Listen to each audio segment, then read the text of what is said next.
Live from Kakariko Village.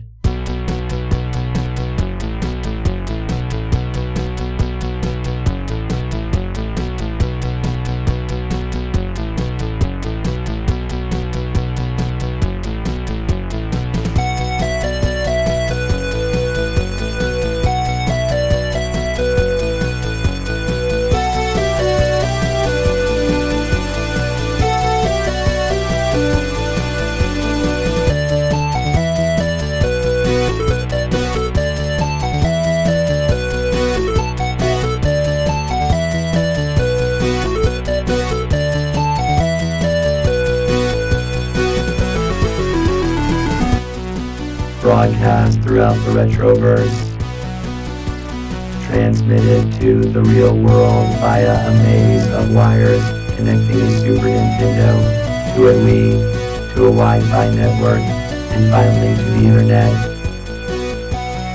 The Techno Funk Boy presents the Retro Zoo Super Show.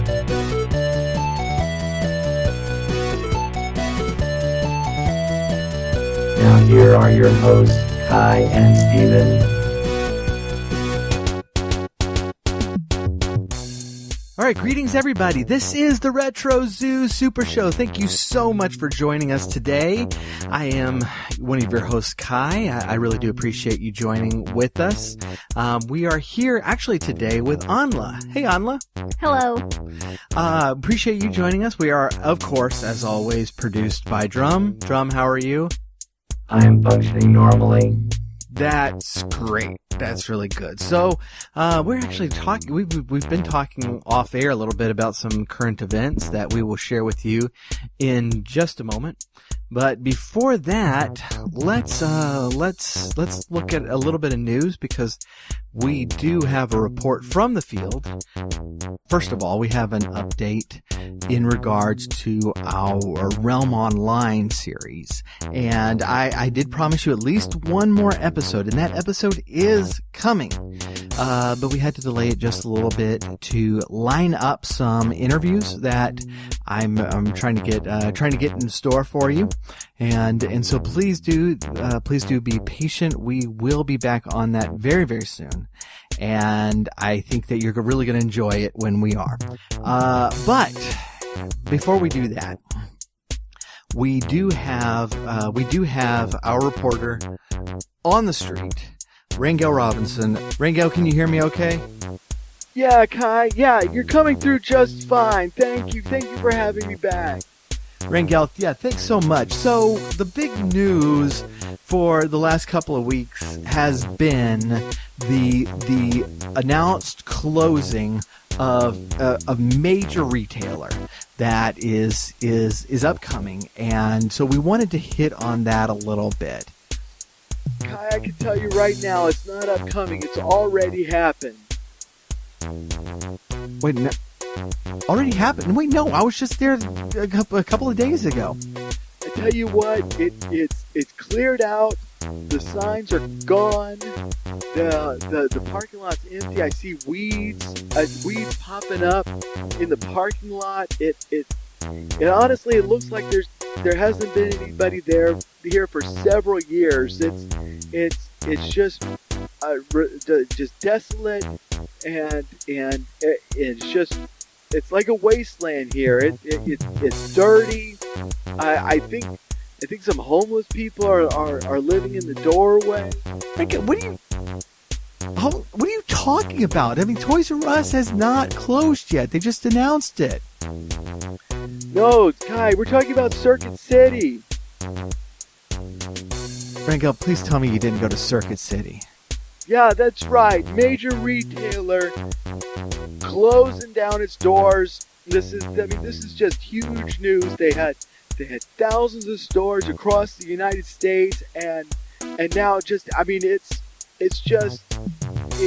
the building itself. I mean, you can tell by the design what it used to be, but it's not that anymore. It's like a ghost of something that we used to love, that we used to care for, and an empty shell of what used to be that's just tied up all of our memories, and all of our fond memories, and it's just tainting them with muck and dirt and a disappointment, honestly. Rangel, Circuit City closed a long time ago. I'm telling you, that's what it looks like. It really looks bad. No, seriously, like years and years and years ago. The big news is that Toys R Us is closing. Circuit City closed. I can't even remember exactly when, but it's been many years. Toys R Us, that's crazy talk. That Toys R Us is everywhere. Rangel, did you research this at all? Well, no, I looked, you told me a big retailer was going under. I looked up, I Googled major retailer closing down. I saw it was Circuit City. I rushed right out here. I didn't have a lot of time, Kai, but I didn't want you to be disappointed in me. So I ran right out so that I could cover this story on the scene. Rangel, oh gosh. You really need to look at these stories more.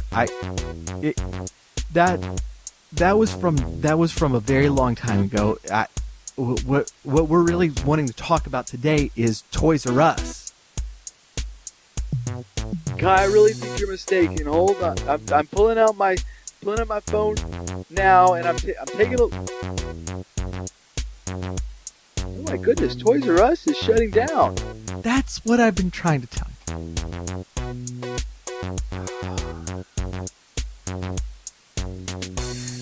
All right, well, I mean, we had planned to do some, like, interviews and stuff, but...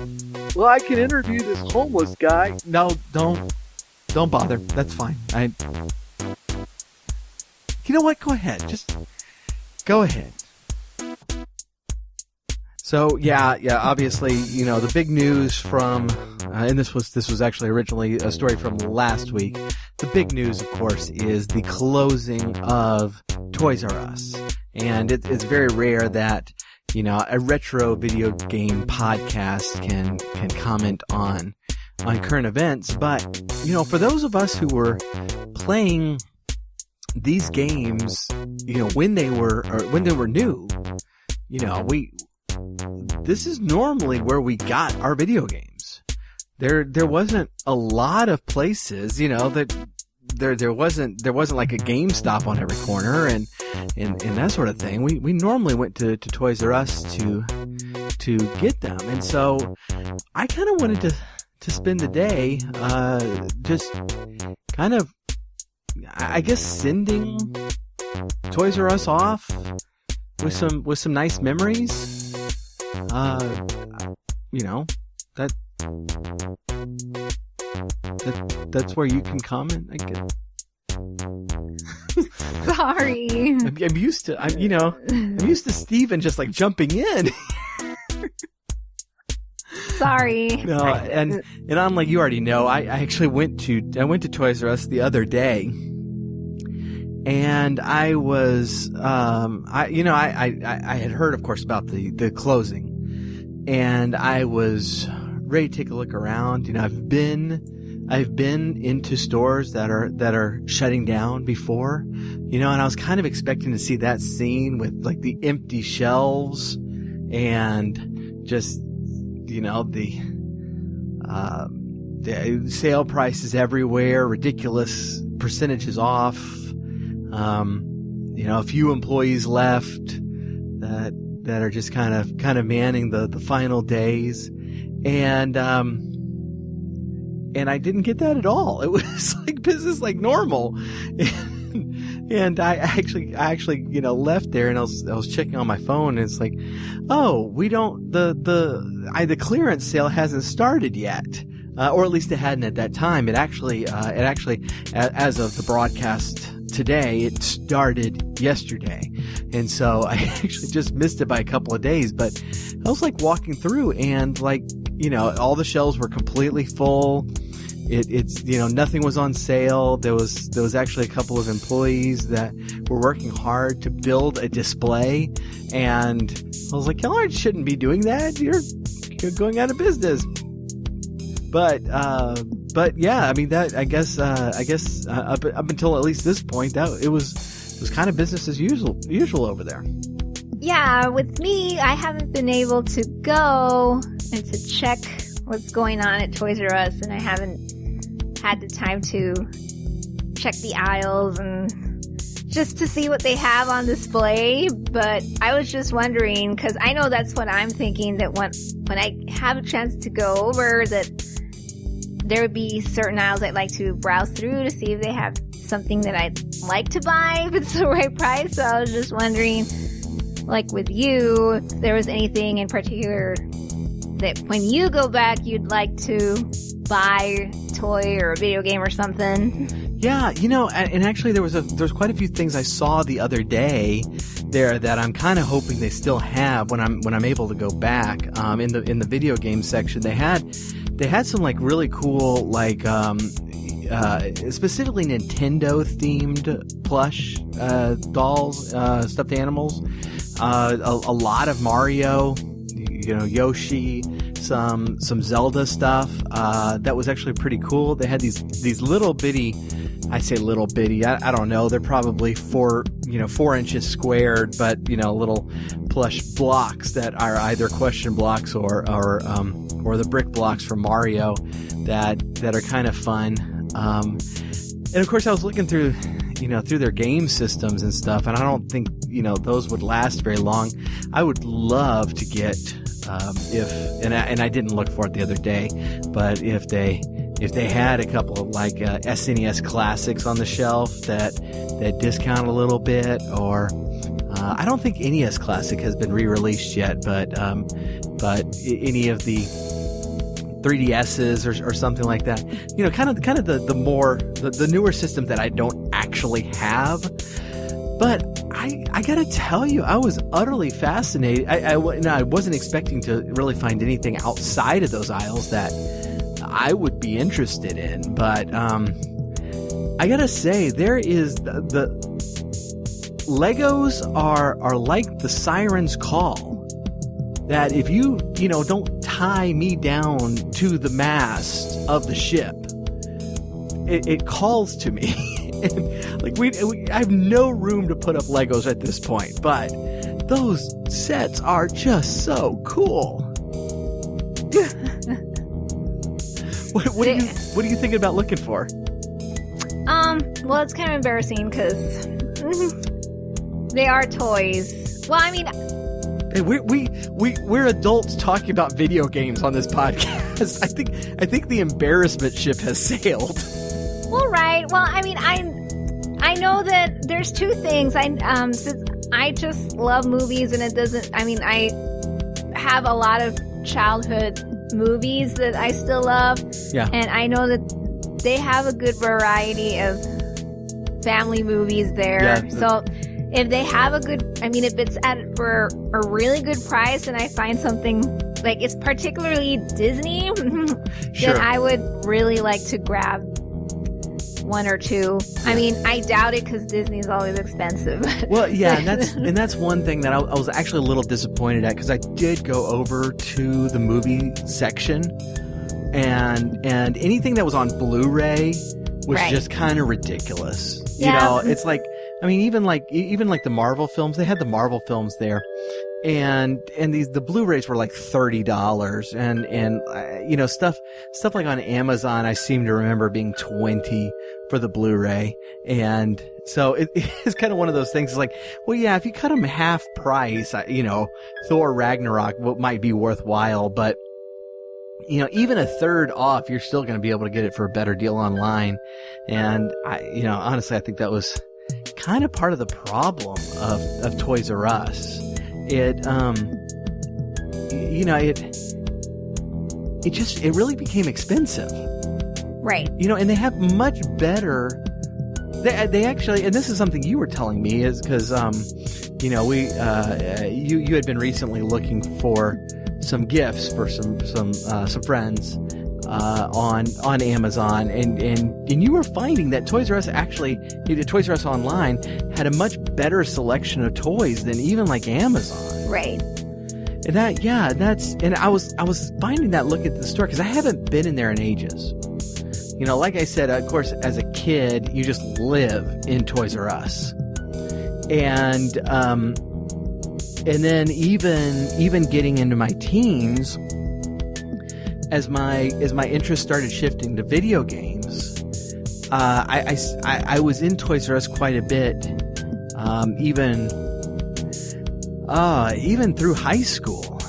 But after that point, as video games began to kind of be primarily moved over to like GameStop and then online, or as the systems I actually played, stopped being on the shelves directly or in specialty shops. I was stuck with online purchases and stuff. But so it's been ages since I was in a Toys R Us, and the selection was actually, just a variety of stuff was very impressive. And so, one of the reasons that I wanted actually you to be on the episode instead of Steven is because, in a land far away, in a time long ago, you worked at Toys R Us for a period of time. Yes, I did. So, I thought we could kind of hang out today and talk a little Toys R Us memories. And just, I never worked there, but I spent enough time there that I actually have some fond memories of the place. Yeah, it was I really enjoyed it, even though it was hard work, but, the little town I come from, it seems like they just basically, everybody else had a Toys R Us, but it was hard for us to catch up with everybody else for some reason. So the big toy store for us at the time was KB Toys. And, well, they didn't have a big selection like Toys R Us, because usually those KB Toys were found in malls. Yeah. They weren't, their own department store. So, not department store. Yeah, no. Yeah, well, big, you know what I mean. The bigger right. stores. And so, when we finally did get a Toys R Us, it really was a big deal for everybody because the amount of toys that the store carried was just really overwhelming for everybody. Because it seemed like everything you wanted to get, you could find there from, babies all the way to teens, because yes, teens do play with toys. Yeah. And that's interesting because, the KB toys in malls, and we actually have a story about KB toys, and I want to get back to that, so please remind me. But the KB toy stores in malls, those stores were not really any bigger than stores we find today that are like specializing in Legos, or a Disney store, it's just specifically Disney, or a Warner Brothers store, specifically Warner Brothers. And so, yeah, they basically had a few selection of the big things, but they didn't have a very deep selection. It was certainly adequate. But yeah, Toys R Us, the size of the place was just a vastly larger than a typical KB was. Right. That's so true. Yeah. But yeah, so I basically worked at, that was, like a couple years or so, after Toys R Us opened. Well, after I graduated from high school, that I basically got a job in the summer. Well, I worked longer than the summer.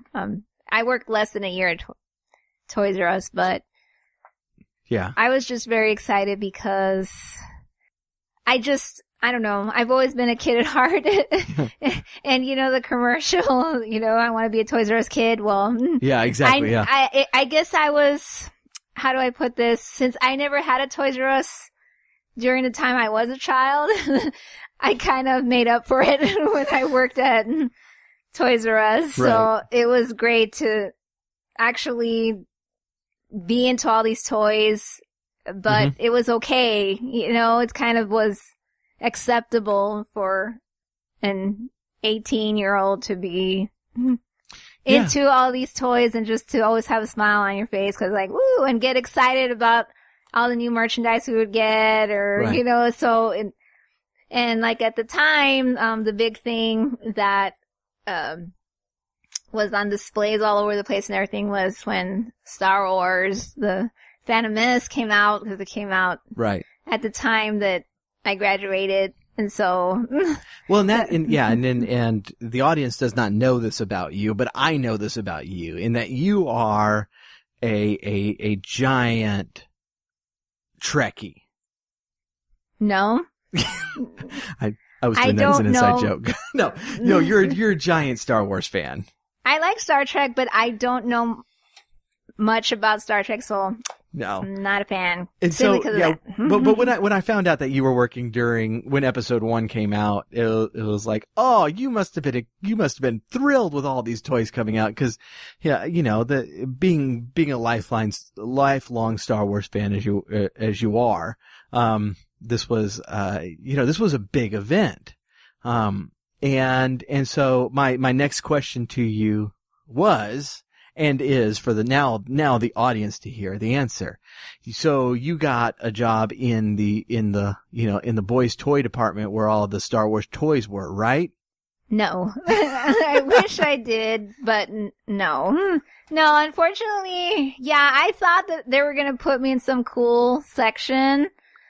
Like, you know, it didn't matter to me whether it was girl toys or boy toys, Mm-hmm. but no, or the video game section or whatever. But no, it was, or the sports section, because, you know, there's sport with the bikes and the Right, yeah. skateboards and all that.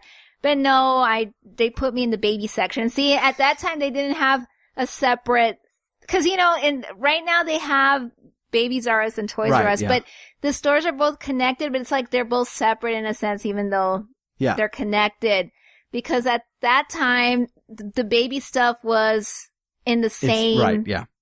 building in a little section, you know, and so yeah, I got the baby section, and of course that was very devastating for me because what do I know about babies? 18 years old and baby stuff, like, that's gotta okay, be you know, entertaining, like, you know, all these new mothers coming up to the 18-year-old for, you know, for the Yes. expertise. right, like strollers and bottles and all. I'm like, I don't know. I Right. mean, it felt like I was incompetent, but I really didn't know about any of that stuff. I mean, I helped the best I could, of course, because I tried hard to be a good worker. But yeah, I mean, I will say this, that the time, I mean, even though I was working in that section, of course, I was also responsible for other things. It wasn't just, that was my main department, but if they needed me for other things, like to be cashier, if they needed me to, Yeah. Oh, yeah, of course. during, when it came to restocking stuff and, you know, getting new packages and putting them, Yeah. stocking them and, you know what I mean? Like putting stuff in the shelves, or when it came to closing time, when we had to, like, all the misplaced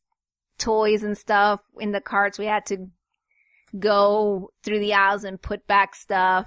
Right. Like, it was great, you know, because that's when I got to really see everything and see all these cool toys that, Yeah. I mean, well, I know I'm kind of getting off topic with the Star Wars stuff, but No, that is the topic. That's the absolutely topic. And I remember, I never worked at Toys R Us. I never worked for a toy store. I worked at a bookstore. It's actually the same bookstore that Steven worked at, but apparently the stock room has gotten a lot more dangerous since then, since I was there. But I was at the same time I was there, and the big thing was that episode 1 book, the novelization by Terry Brooks, and we had a lot of people, and for those of you who are too young to remember, so like when episode 1 came out, we did not have all the theaters we have today.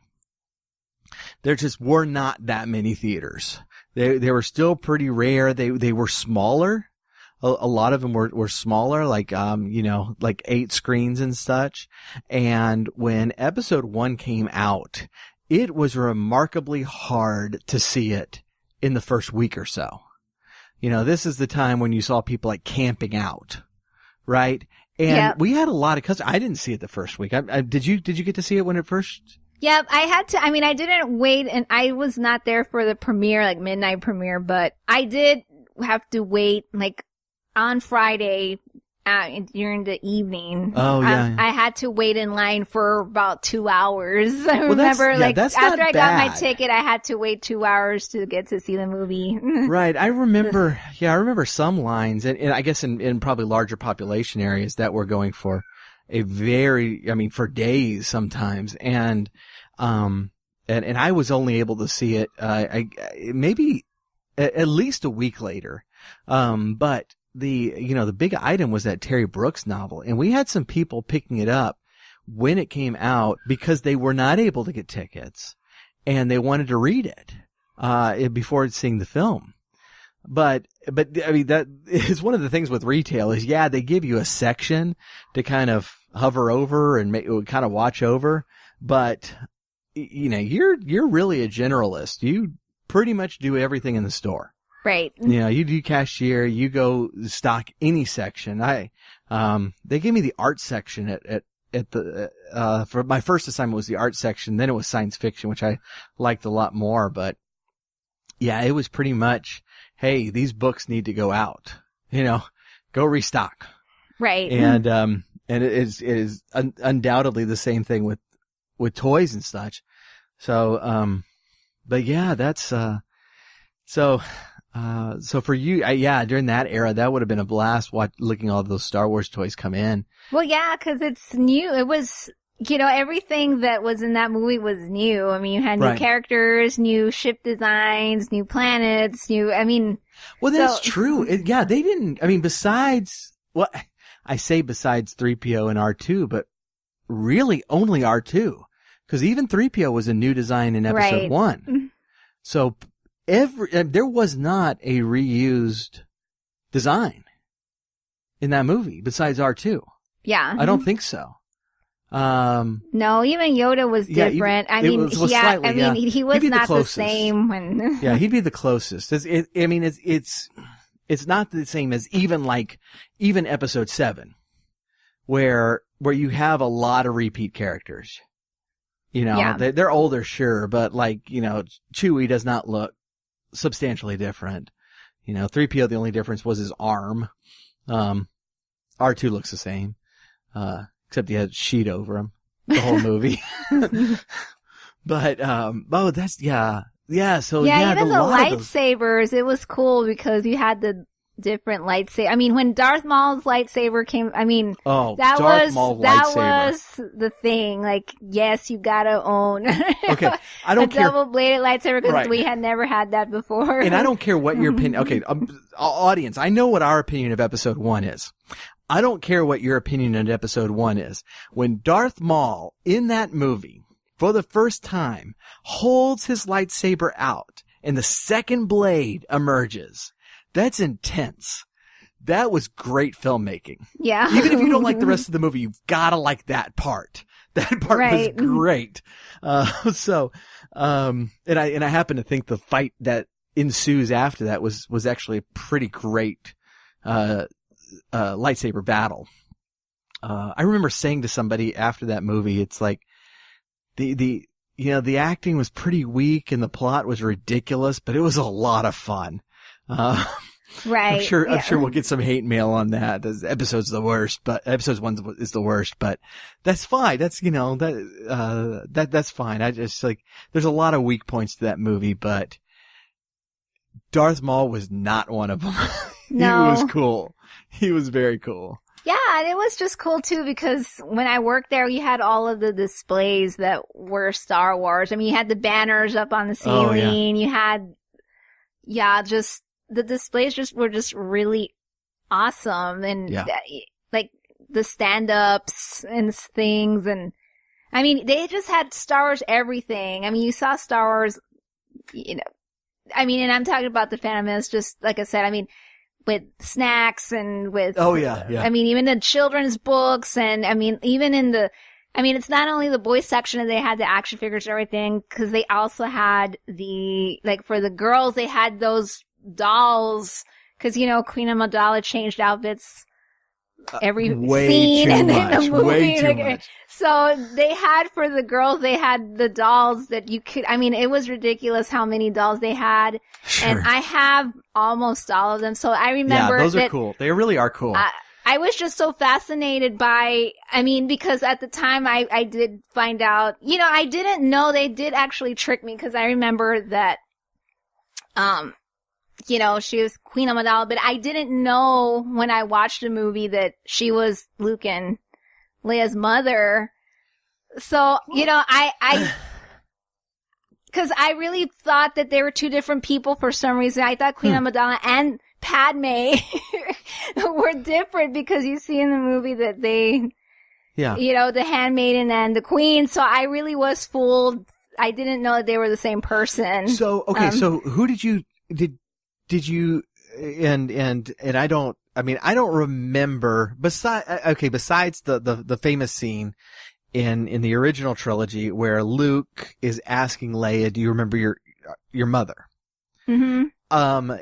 I don't recall that her name or anything else about her was ever brought up. Do you remember? No. What was it did you run across it in the novels? I guess, who did you think their mother was? Was it Padme or Queen Amidala? Yeah, I thought it was Padme. Oh, you thought it was Padme? Yeah, so okay. because I saw at the end when she's in her battle uniform. Like, I remember seeing pictures of her, and I thought that was the, you know, that, like I said, I thought they were different people, the queen, but it's the same person, but I don't know why. It's like, oh, she's the mother. And I guess it's obvious in the movie when Padme starts hitting on 6-year-old Anakin that... well, there you go, yeah. The handmaiden form, you know, when she was Padme herself. Right, exactly, the queen. Yeah. Oh, goodness. Okay, so I tell you what, let us hit up a break, and when we get back, I want to talk more about Toys R Us and video games.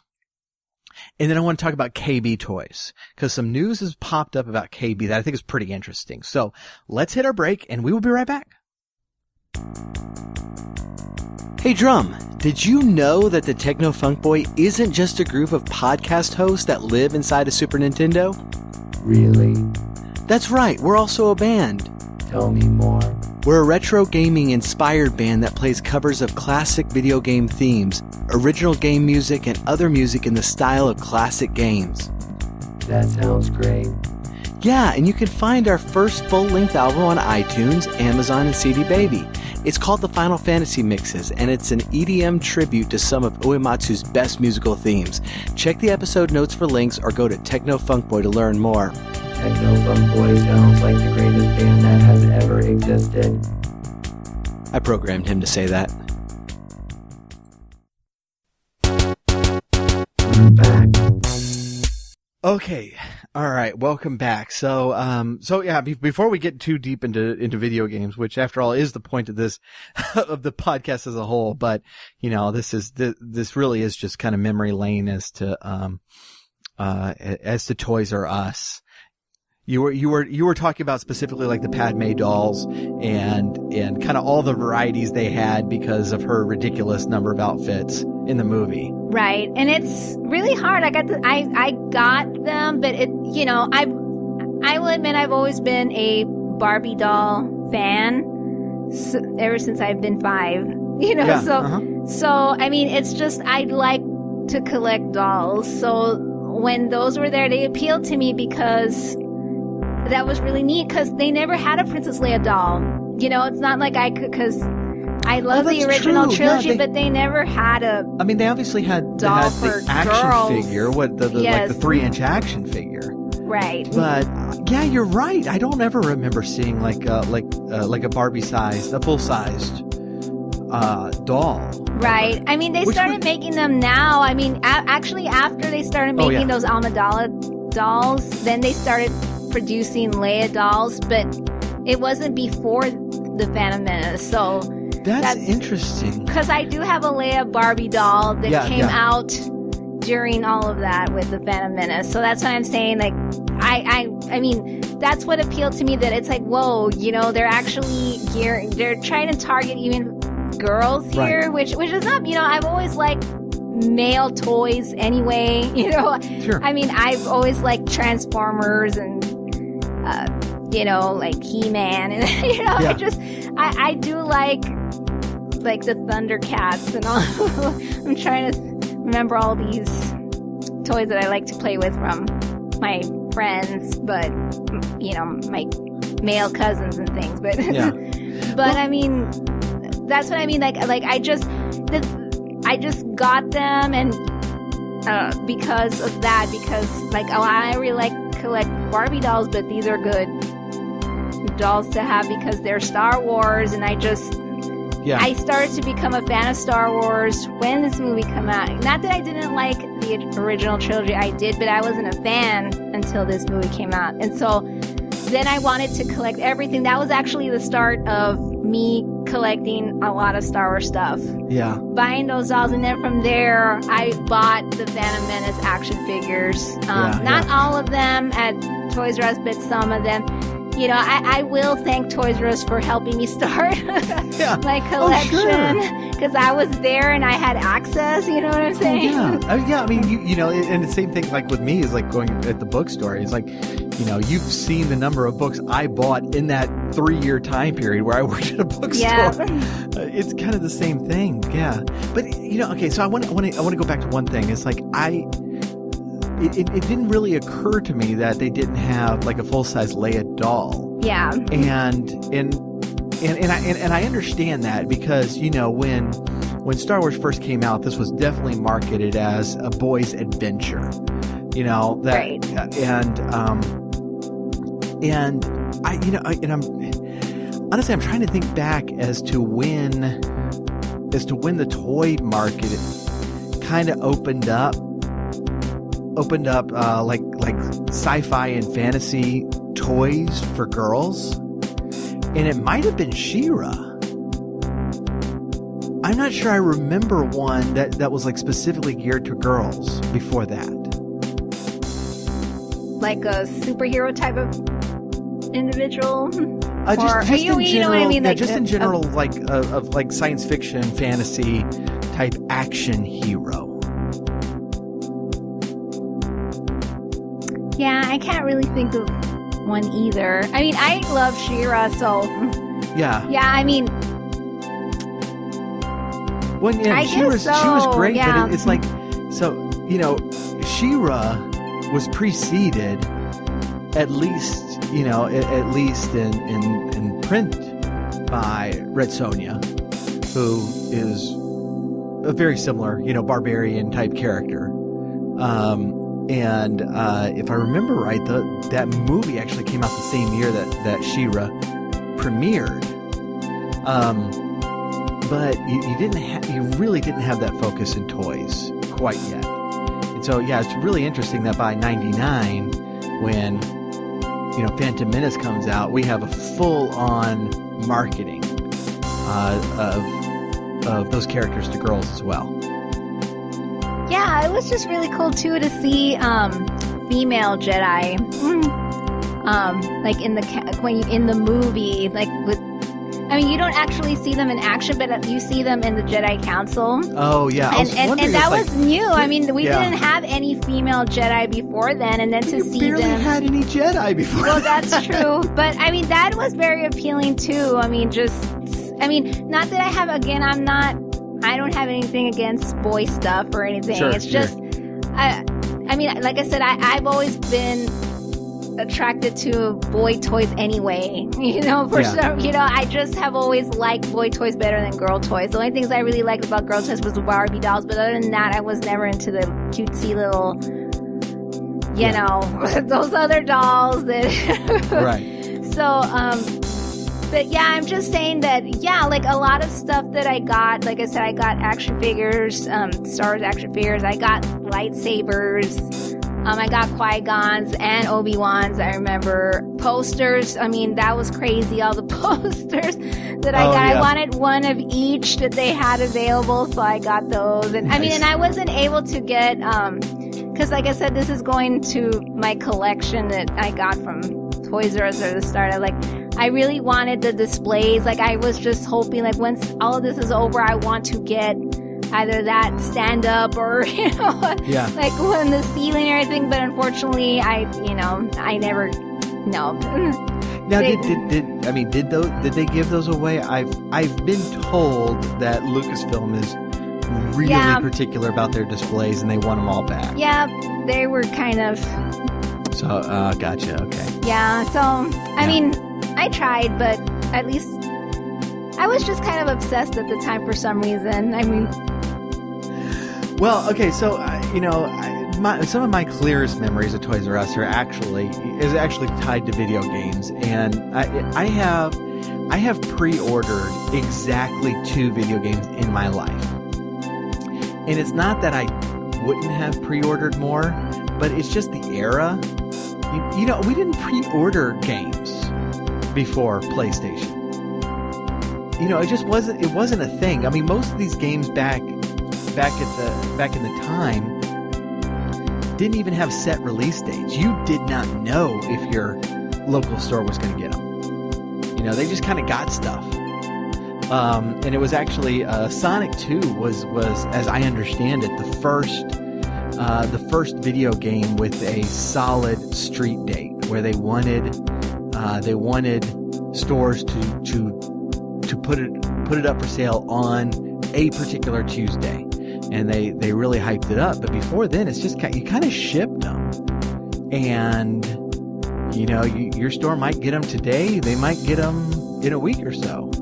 And this is so widespread that even several years after Sonic 2, when Final Fantasy VII came out, now Final Fantasy VII did have a date, and I pre-ordered it at Toys R Us. And this was back in the day where there was like the locked booth up front at Toys R Us that had all the valuable stuff in it, and you had to get the ticket from the aisle to indicate that you wanted to buy this and like pay for it, and then you took the ticket up to the locked booth, and it was like, it just had all these plexiglass surrounding it so you couldn't get in, and the attendant would have to pull the thing for you.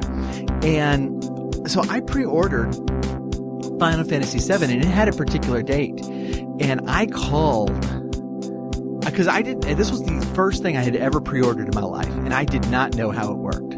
And I thought that it just reserved a place in line for you, and hopefully they had enough. I didn't realize that pre-ordering it guaranteed that you could get it on day one. And actually, there's been several stories of them having different stores having to refund pre-orders because of exactly that problem. But I called them several days beforehand. I say several, it was 3 days beforehand.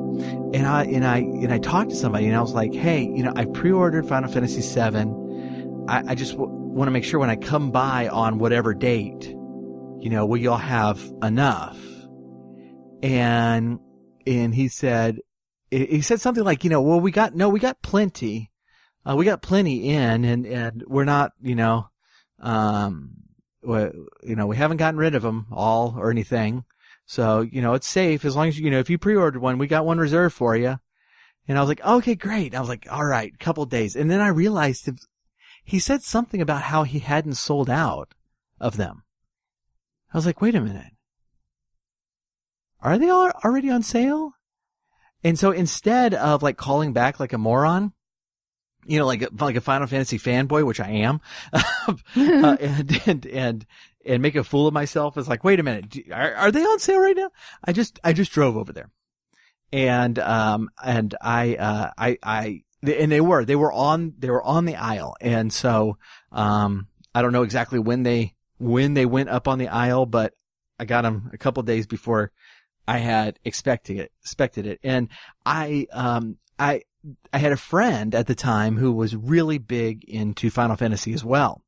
And so I paged him, and I mean paged him, because this was 1997. And not many people had cell phones, So he had a pager, and I paged him 20 times. And it turned out he was on a date, and I was just annoying the snot out of him, but it was important, Final Fantasy VII. Yeah.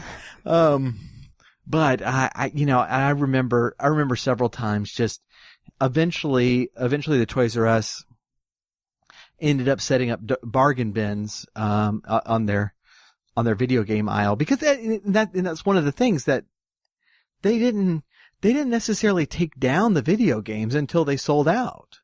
It wasn't like this culture of we got to have all the new titles.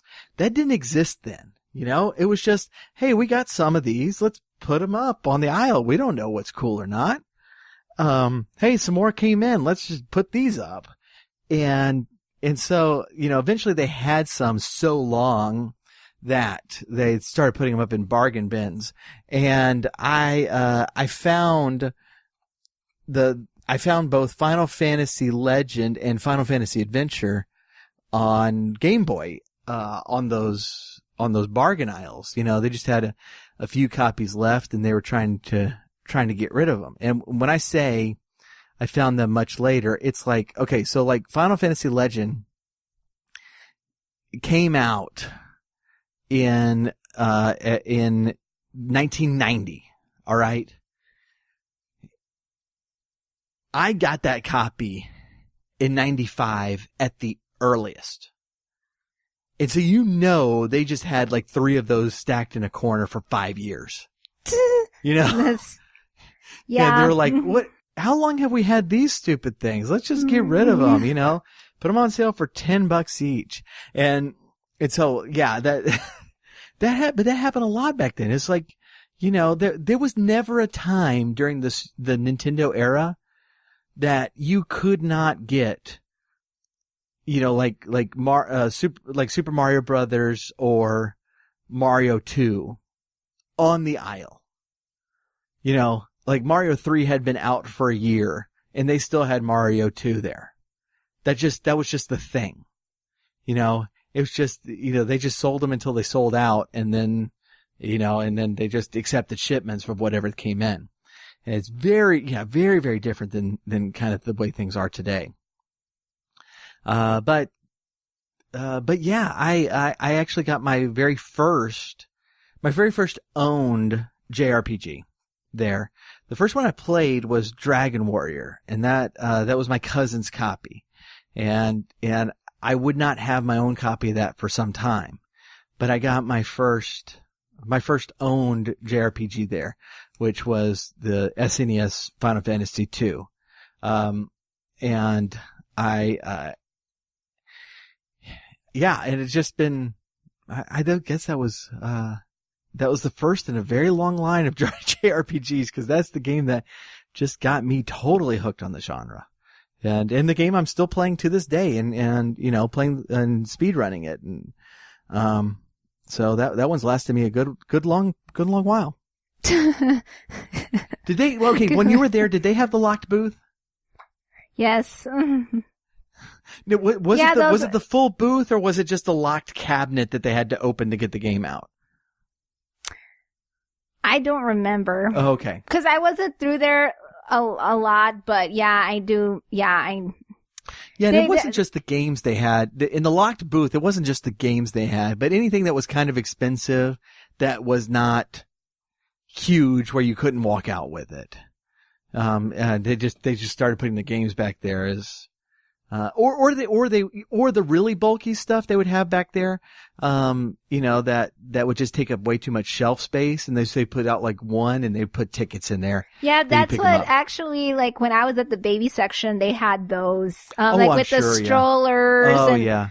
Because all that stuff is so bulky. Yeah, so it's like, get your ticket, and then they would ask once they ran out, well, do you still have it in stock, and this and that, and so I would have to check, because sometimes you had too many tickets? Well, I mean, not too, well, yeah, either it was too many, or when we ran out, like, they were too little, and it's like they would ask, so I would have to go in the back to make sure that we didn't have an extra one or something, because sometimes it was like that, because sometimes customers, they wouldn't put the tickets back too. They would, I would leave them, I would see them just there, like on the floor or whatever. I'm like, okay.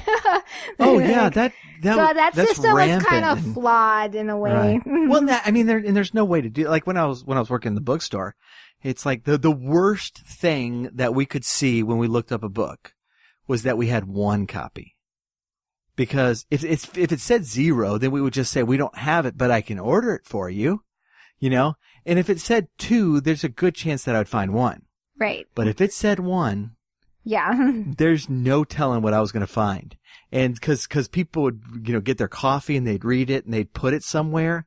And, you know, with what was like 200,000-300,000 books in that place, there was no way we could like track every single one of them. And so they would just stick them on a shelf somewhere. Or, you know, it would just get misfiled, you know, by a couple of, you know, you misfile something by a couple of shelves. If you don't actually know what the book looks like, you're never going to find it. And so, yeah, that was the worst feeling, is that it said 1. But, and you know, it could also mean that we just received it in and it's in the stockroom. Or, you know, it's part of a display that, you know, I don't realize that it's on an end cap. So stuff like that was happening all the time. It was the worst feeling in a bookstore. 1 copy. We have 1 copy. I had to learn the art of telling people, well, yeah, it looks like we might have a copy of that. Let me go check. Instead of just saying, yes, we have 1 copy. Oh, no, we don't, you know. Before we go, we did get some news on the heels of all the Toys R Us talk that I guess the company that owns the KB Toys brand, is going to try to revive the store. And, you know, I guess they realize with Toys R Us not there, there's a void, to be filled, that we do not have a retail national toy store anymore. And so they're going to try to make another go at it. And so that could be really interesting. I think if I understand it right, all the KB Toys stores have been closed for a while, but you know, just because like the company goes out of business, somebody does retain the rights to the brand itself. And so they can revive it if they want to. And it looks like this might be a point at which they revive it. And they're going, from what I understand, this, you know, obviously between now and Christmas, a lot of things can change, but, what it looks like they're planning is to just have like a seasonal pop-up store, in areas where they just load it up for Christmas, which is actually not a bad idea. We've been seeing those with Halloween stores for many years now, and they're wildly successful. They just pop up for 2 months and then they close down, and they have people in there all the time. So this might be a good opportunity for a Christmas version of that. Yeah, I agree. I think especially if it's during Christmas, you know, it's just like with the Halloween stores, there's an appeal, right? I mean, you gotta admit that if you're trying to find costumes when they're at the regular stores, they don't have many options. Right. But if you go to the Halloween stores that only come out during the month of October or whatever, you have everything at your disposal, everything that you could think of, you know what I mean? Like, ranging from babies all the way to adults. So, cause I know that it's just, I love going to those stores because I have a variety I can choose from, and there's a lot of variety. It's not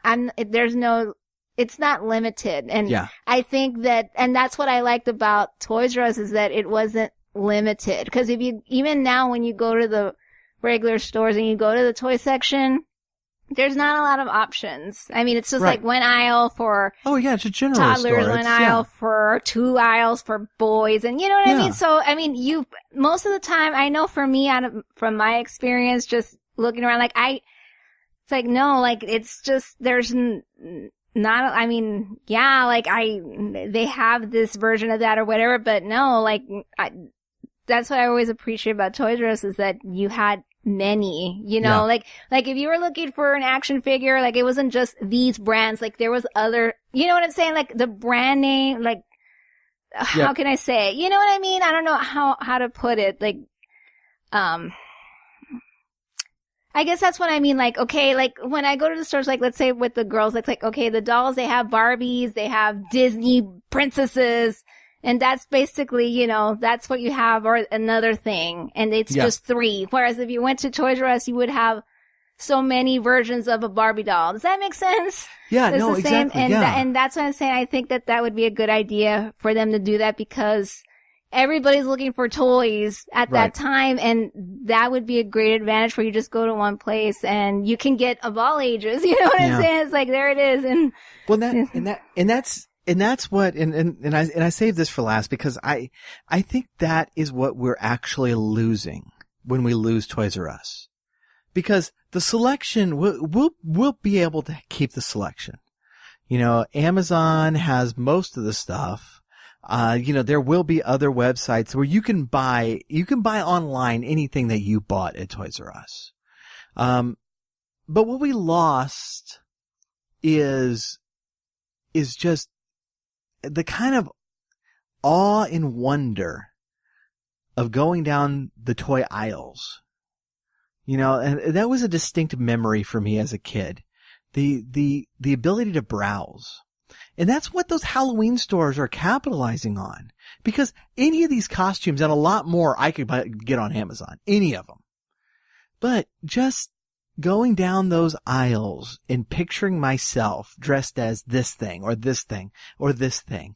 And it has that sense of wonder. Like, oh, what would this be like? What would this be like? What would this be like? And it's the same thing as a kid walking through a toy store.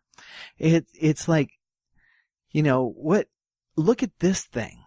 What would it be like playing with this? How would this fit in with my other toys? You know, what could all of the stuff I could do? I didn't even necessarily know that half this stuff existed. But just looking at the box, you got a picture of the fun that you could have. And it's just much harder to browse online. You know, normally if you're going to Amazon, you have a sense of what you want and you go to it. And Amazon has some really cool features like, hey, if you're interested in this, you might be interested in this. And that's the way Amazon gets you to browse. But it's not the same as going down the aisles and going, oh, look at this Lego set, or, oh, look at this action figure, or look at the size of this Voltron, or, you know, oh, I got these WWF, you know, fighter figures, but they have a ring too, and look at how this works, and it's great. And I ran across so many of my favorite toys just going down those aisles. And I think, you know, I think there's a certain advantage to that, and I think KB has the right idea. If they're gonna move forward with this, is that, you know, a lot of people in you know, whether they're children looking for toys for themselves or adults looking for toys for children or adults looking for toys for themselves, you know, it's the act of going down the aisle and just looking is something that we're losing. And I am all for online shopping. I am gung-ho online shopper, but, you know, with all the good that it brings, we are losing something. And I think that's the big one we're losing. And I think that's a shame. And I really hope, I wish KB well. I hope they do really, really well in that endeavor and that they are able to kind of bring that magic back right in time for Christmas. I agree. Well, that is all the time we have for today. Anla, thank you so much for joining us. I had a lot of fun talking Toys R Us memories, and we appreciate you being here. Thank you. So, thank you, listener, for tuning in. If this is your first time with us, please do subscribe. Check out our website at technofunkboy.com for the show notes for this particular episode. Go to technofunkboy.com/29. That's the number 29 for episode 29. Do sign up for our email list there. Look, we're about to embark on a massive series that is going to have some free music involved in it, and you're going to want to tune in, and you are going to want to get this music. And so sign up for our newsletter. Please subscribe. Check us out on Facebook, on Twitter, anywhere else. And we will see you bright and early Friday of next week.